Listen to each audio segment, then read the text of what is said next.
3 ways to fail as a cash flow investor. These are the 3 top ways that I see people fail in this business when they're trying to buy properties to hold for income. The first thing I see is people hire the wrong property manager or property management company. The first thing to think about when you're looking at property managers is, are they actually licensed? There's a lot of people out there who would love to manage your property who do not have a real estate license. According to the state of Ohio, they are not legally allowed to do so. There are big fines, and if they do get caught, which they probably will eventually, they are going to owe more money than they will ever be able to pay back. And you really don't want to get caught up in that. Make sure that you're working with someone who actually has a real estate license. Are they a company or an individual? Very important to think about that.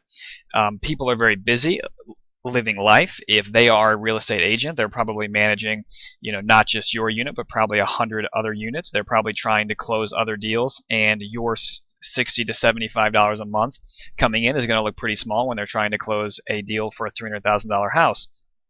You need to make sure that they have your property at the top of their priority list. If you're just a part of what they do, then you are not their top priority. What if they get sick? What about when they go to Florida? What about if they're busy? Who else is responsible to look after your property? Your tenants are your clients. If you keep them happy, you will succeed in this business. You need to make sure that your tenants are being taken care of. The third thing to think about is, do they have systems in place that tenants can reach out and do things in an automated way to get help right away?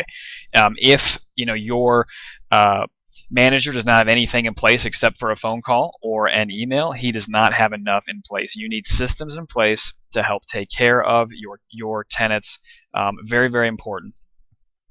Second thing is buying worthless properties with irresistible ROI.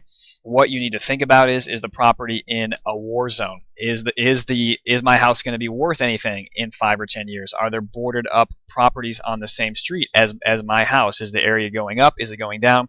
It's so easy to go online and take a stroll through the neighborhood that you're thinking about buying in. I would recommend that you do that every single time. Long-term ROI versus short-term.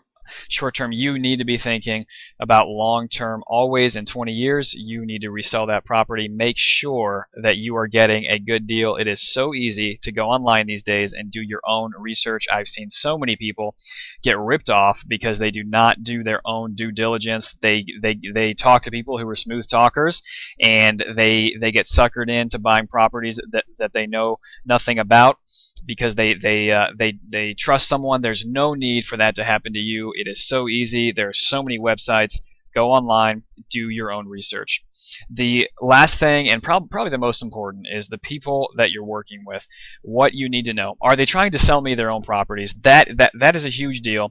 Make sure that the person you're working with, that if they are trying to sell you their own properties, that you are very skeptical. They do not have to put your best interest first. They will be putting their own interest first. And I've seen so many people buying through turnkey companies, etc., think they're getting a great deal and realize that they got swindled and lose hundreds of thousands of dollars. I've seen it time and time again. Make sure the person you're working with actually cares about a long-term relationship with you. Are they making an effort to get to know your goals? Do they care about finding you properties that fit your criteria? Or are they just trying to push properties on you that they have to sell? Are they licensed? If they're licensed, they have a fiduciary duty mandated by the state to put your interest in front of their own. Make sure the person that you're working with long term does have that real estate license and is putting your interest first. There are a lot of licensed people who are useless and terrible at their jobs, and there are a few who are very, very good, who will call you back, who are excellent at talking to you and finding out what your goals and needs are. If you have any questions, feel free to reach out to me, and I appreciate you taking the time to watch.